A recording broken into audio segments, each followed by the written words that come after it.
नमस्कार, crime report India देख रहे हैं आप। मैं ताबिश हुसैन। हाथरस रेप पीड़ित की एफएसएल रिपोर्ट पर सवाल उठाने वाले अलीगढ़ के जवाहरलाल नेहरू मेडिकल कॉलेज के डॉक्टर अजीम मलिक को हटा दिया गया है। डॉक्टर अजीम मलिक मेडिकल अफसर के पद पर तैनात थे। हाथरस पीड़िता की एमएलसी की रिपोर्ट भी इन्होंने ही बनाई थी। उनके अलावा डॉक्टर उबैद हक को भी निकाला गया है, जिन्होंने पीड़िता के मेडिकल लीगल केस रिपोर्ट में साइन किए थे। यूपी पुलिस ने पीड़िता की एफएसएल रिपोर्ट के आधार पर कहा था कि पीड़िता के साथ रेप नहीं हुआ है, जिस पर डॉक्टर मलिक ने कहा था कि एफएसएल का सैंपल रेप के 11 दिन बाद लिया गया था, जबकि सरकारी गाइडलाइंस के मुताबिक रेप के 96 घंटे के अंदर ही लिए गए सैंपल में रेप की पुष्टि हो सकती है। मंगलवार को जेएनएमसीएच के सीएमओ डॉक्टर शाहजैदी ने उन्हें पत्र लिखकर तत्काल प्रभाव से निकाले जाने की सूचना दी। एएमयू प्रशासन की माने तो डॉक्टर मलिक और डॉक्टर उबैद के निष्कासन का हाथरस केस से लेना देना नहीं है। एएमयू प्रशासन के मुताबिक कोविड की वजह से कुछ डॉक्टर बीमार पड़ गए थे, जिसकी वजह से इन दोनों डॉक्टरों को लीव वैकेंसी पर लाया गया था और अब इनकी सेवाओं की जरूरत नहीं है। वहीं डॉक्टर अजीम मलिक का कहना है कि हाथरस केस में पीड़िता से बात करने की उनकी सजा, मीडिया से बात करने की उन्हें सजा दी गई। निलंबित करें, हमारे पास हमारे सीएमओ इंचार्ज की कॉल आई थी। उन्होंने हमें बोला है कि वाइस चांसलर से उनका टेलीफोनिक वो कॉल हुआ है। वाइस चांसलर सर ने आज जो है हमें आज से मुझे एंड डॉक्टर उबैद को फर्दर ड्यूटी करने के लिए मना कर दिया है। आगे हमारा appointment against the leave vacancy था, मतलब हम परमानेंट नहीं थे। हम लोग ने अभी पीजी पास किया था, इसी साल हमको बुला के ज्वाइन कराया था कि कोविड हमारे यहाँ से कई डॉक्टर्स को कोविड हो गया था, कई सीएमओज को कोविड हो गया था, उनके अगेंस्ट में हमने ज्वाइन किया था। उस वक्त बुला के ज्वाइन किए थे। अभी जब ये क्राइसिस हो रही है तो फिर अब वो मना कर रहे हैं। सौरभ हमारे साथ जुड़ गए इस पर बात करने के लिए। सौरभ, इस मामले में कई सारे सवाल उठे थे, उसमें से एक बड़ा सवाल ये भी था कि जो सैंपल है वो 11 दिन बाद क्यों लिया गया। वो सवाल उठाने वाले दोनों डॉक्टर हैं जिनको अब इनकी सेवाओं से यहाँ पर फ्री कर दिया गया।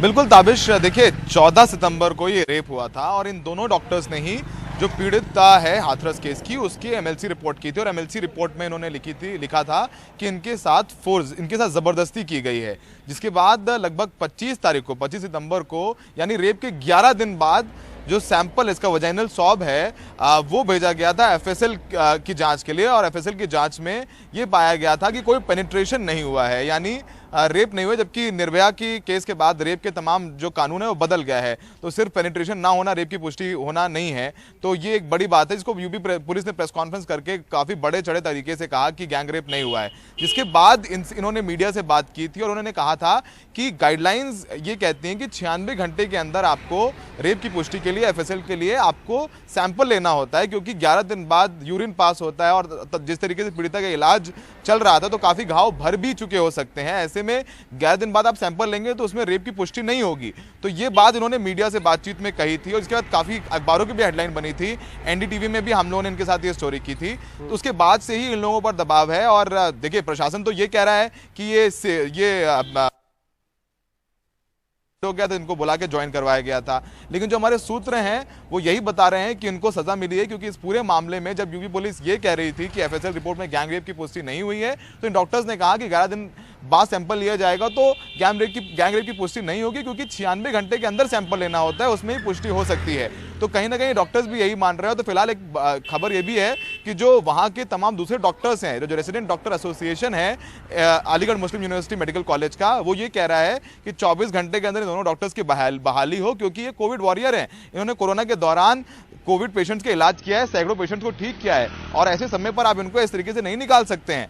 अगर 24 घंटे के अंदर इनकी बहाली नहीं की गई तो उन्होंने कहा था कि वो हड़ताल पर भी जा सकते हैं 12 डॉक्टर्स, बाकी सारे डॉक्टर जो वहाँ पे काम कर रहे हैं। तो अब दबाव कुलपति पर बनाया जा रहा है, लेकिन फिलहाल बड़ी खबर यही है इसमें ताबिश कि इन दोनों डॉक्टर्स ने एफएसएल रिपोर्ट पर सवाल उठाए, इसलिए उनको अब टर्मिनेट कर दिया गया है, क्योंकि ये लोग परमानेंट डॉक्टर्स नहीं थे और ये दोनों ही मेडिकल ऑफिसर्स थे एएमयू मेडिकल कॉलेज के ट्रॉमा और इमरजेंसी जो विभाग है उसमें।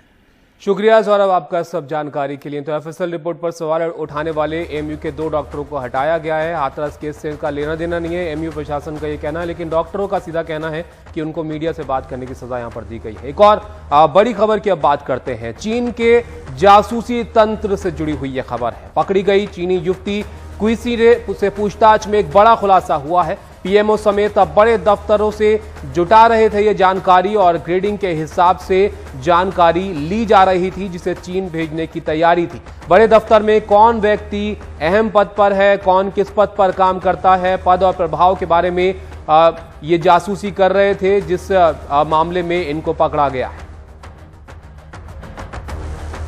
मुकेश हमारे साथ जुड़ गए हैं इस पर बात करने के लिए। मुकेश, क्या कुछ निकल कर आया है इस खबर में और आगे, और कितना गंभीर मामला है?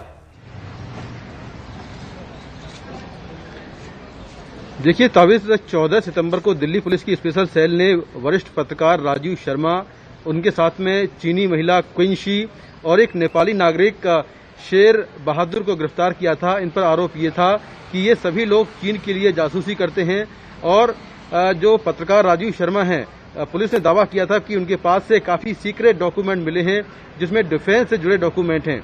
उसी मामले में दिल्ली पुलिस लगातार पूछताछ कर रही थी और पूछताछ के बाद पुलिस सूत्रों से हमें ये जानकारी मिली है कि जो चीन के इंटेलिजेंस ऑफिसर्स हैं, उन्होंने इनको टास्क दिया हुआ था कि भारत के प्रधानमंत्री समेत तमाम जो हाई प्रोफाइल कार्यालय हैं उनकी जासूसी करनी है।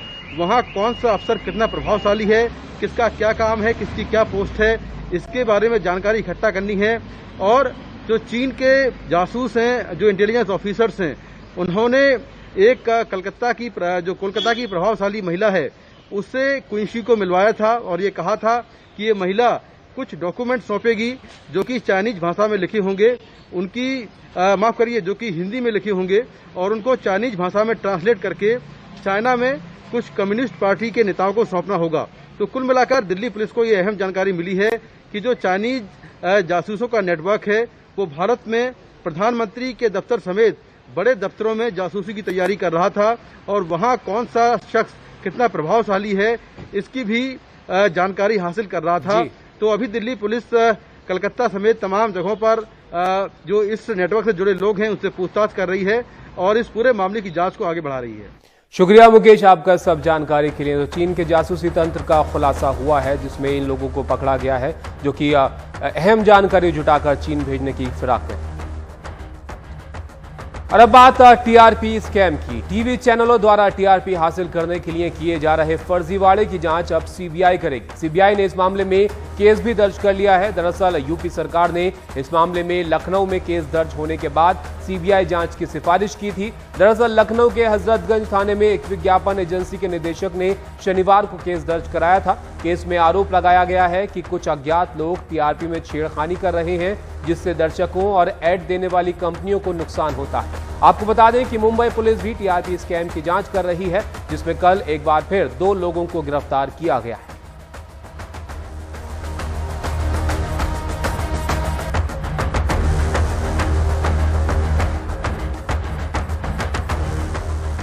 प्रवर्तन निदेशालय ने इकबाल मिर्ची के करीबी रिश्तेदारों के 7 बैंक अकाउंटों में जमा 22 करोड़ रुपए और 7 अचल संपत्तियों को मनी लॉन्ड्रिंग एक्ट के तहत जब्त कर लिया है। संपत्तियों में मुंबई में एक सिनेमा, एक होटल, पंचगनी में एक निर्माणाधीन होटल, एक फार्म हाउस, 2 बंगले और 3.5 बीघा जमीन शामिल है।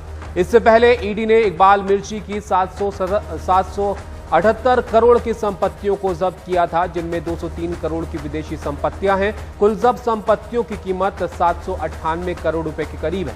ईडी ने इकबाल मिर्ची के खिलाफ मनी लॉन्ड्रिंग के तहत जांच 26 सितंबर 2019 में शुरू की थी और इस मामले में कपिल वाधवन, धीरज वाधवन और हुमायूं मर्चेंट समेत 5 आरोपियों को ईडी पहले ही गिरफ्तार कर चुकी है। ईडी ने पिछले साल दिसंबर में चार्जशीट भी फाइल की थी।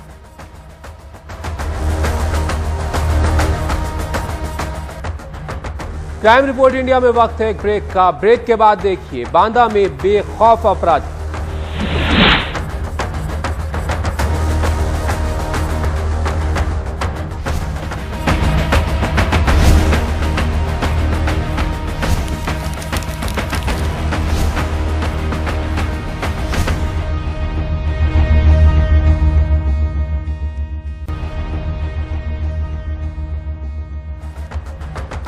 ब्रेक के बाद आपका स्वागत है। उत्तर प्रदेश के रामपुर में एक किशोरी का शव मिलने की सूचना से हड़कंप मच गया। मृत बच्ची के पिता के मुताबिक कल देर रात लड़की घर से निकल गई थी और पूरा परिवार रात भर बच्ची को ढूंढता रहा। लेकिन सुबह पास के जंगल में बच्ची का शव मिला।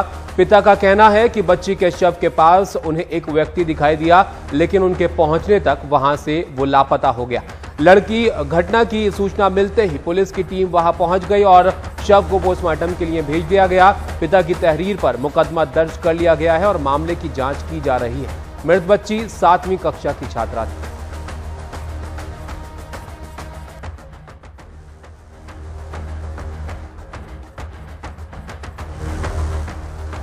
और यूपी में अपराधियों के हौसले बुलंद होते जा रहे हैं। कल एक बार फिर शहर में 8 साल के मासूम की अगवा करके हत्या कर दी गई और पुलिस मूक दर्शक बनी रही। घटना शहर के चसाड़ गांव की है, जहां से 2 दिन पहले 7 साल के प्रिंस कुशवाहा नाम के बच्चे को अगवा कर लिया गया और बच्चे के परिजन थाने में जाकर गुहार लगाते रहे, लेकिन पुलिस हाथ पर हाथ धरे बैठी रही। ठीक एक दिन बाद यानी कल प्रिंस की लाश घर से महज 100 मीटर दूरी पर एक तालाब के पास मिली। पिता का आरोप है कि अगर पुलिस सक्रियता दिखाती तो उनके बेटे की जान बचाई जा सकती थी।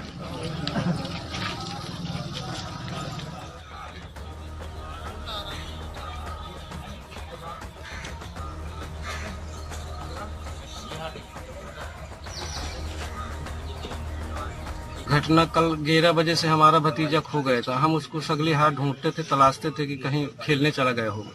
इसके कारण वो लड़का हमें कहीं नहीं दिखाई दिया, ना कहीं मिला, जिससे हम सारे गांव में नाकाबंदी करवा दिया कि गांव से बाहर न जाने पाए, का कोई पकड़ के न ले जाए। फिर भी हमें लड़का रात भर न मिला। सवेरे पास के ही घर से एक औरत ने उसके चप्पल दिखाया, तो हम चप्पल पहचान गए। जब वहाँ पे देखा तो पैरा के नीचे लाश दबी थी। पुलिस को सोचने दिया था। हाँ, मौके में आई थी, लेकिन कोई मतलब काम नहीं किया, वो वापस चली गई। यहाँ पे बच्चा था 8 वर्ष का, उसकी हत्या कर दी गई है। इस मौके पर हम यहाँ पे आए हैं, लोगों से बातचीत कर रहे हैं। अभियोग पंजीकृत कर लिया गया है और इसमें अतिरिक्त विधिक कार्रवाई की जाएगी। जो भी इसमें संलिप्त है उनके विरुद्ध सख्त से सख्त कार्रवाई की जाएगी। और मैंने सब लोगों से बात कर ली है, उनके परिवारजनों से बात कर ली है, सब लोगों को आश्वासन दिया है, सब लोगों को भरोसा भी है।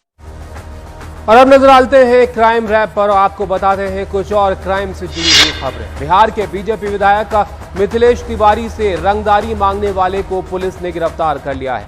आरोपी लगातार विधायक को फोन कर पैसे मांग रहा था और धमकी दे रहा था कि अगर पैसे नहीं दिए गए तो हत्या कर दी जाएगी। दिल्ली पुलिस की स्पेशल सेल और बिहार पुलिस ने ज्वाइंट ऑपरेशन में आरोपी को गिरफ्तार किया।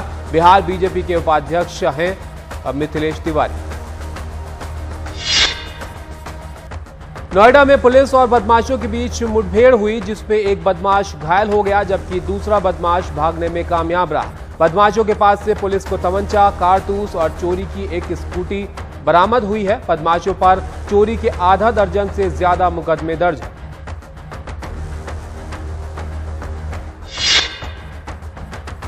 दिल्ली में मध्य प्रदेश के रिटायर्ड डीजीपी के घर हुई चोरी के मामले में पुलिस ने एक घर में काम करने वाली महिला को गिरफ्तार कर लिया है। डीजीपी का आरोप है कि घर में काम करने वाली महिला ने पहले भी 50,000 की चोरी की थी, लेकिन उन्होंने इसकी शिकायत नहीं की थी। लेकिन 15 तारीख को इसने घर से 2 लाख रुपए चुरा लिए। शिकायत के बाद पुलिस ने सीसीटीवी की जांच की और महिला को गिरफ्तार कर लिया। श्रीलंका के मशहूर बॉलर रहे मुथैया मुरलीधरन की बायोपिक पर विवाद अब धमकी तक पहुंच गया है। बायोपिक में मुरलीधरन का किरदार एक्टर विजय सेतुपति निभाने वाले थे, लेकिन विवाद के बीच उन्होंने मुरलीधरन का किरदार निभाने से इनकार कर दिया, लेकिन धमकी मिलनी बंद नहीं हुई। सोशल मीडिया पर एक्टर की बेटी के साथ रेप की धमकी दी गई है। इस मामले में चेन्नई पुलिस ने केस दर्ज कर लिया। दिल्ली पुलिस ने 2 लोगों को गिरफ्तार किया है। इनमें से एक आरोपी एक महिला के 8 से 10 फर्जी फेसबुक प्रोफाइल बनाकर अश्लील पोस्ट डाल रहा था। साथ ही उसने फेक प्रोफाइल में महिला का नंबर दिया हुआ था, जिसके चलते महिला को लगातार फोन आ रहे थे। महिला की शिकायत पर पुलिस ने साइबर सेल में केस दर्ज कर आरोपी को गिरफ्तार किया। चेन्नई एयरपोर्ट पर कस्टम विभाग ने 44 लाख रुपए का 842 ग्राम सोना जब्त किया है। दुबई से आने वाले 2 यात्रियों के पास से इसे जब्त किया गया है। यात्री इसे छिपाकर लाना चाहते थे, लेकिन कस्टम विभाग ने उन्हें पकड़ लिया। पूछताछ में उन्होंने सोना लाने की बात को कबूला।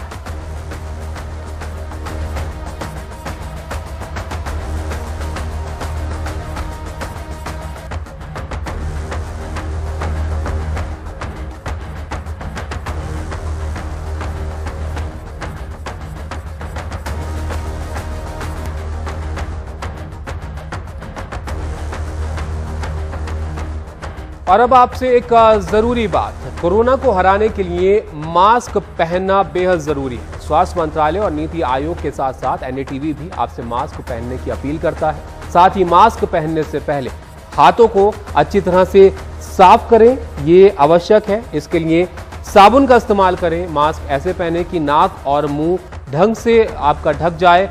ऐसे भी ध्यान रखें कि चेहरे और मास्क के बीच कहीं कोई गैप ना हो। मास्क को बार बार न छुएं और सिंगल यूज मास्क को जितना जल्दी हो सके नष्ट कर दें। और हाँ, मास्क हमेशा पीछे से ही पकड़ कर आपको उतारना है, आगे से उसे नहीं छूना।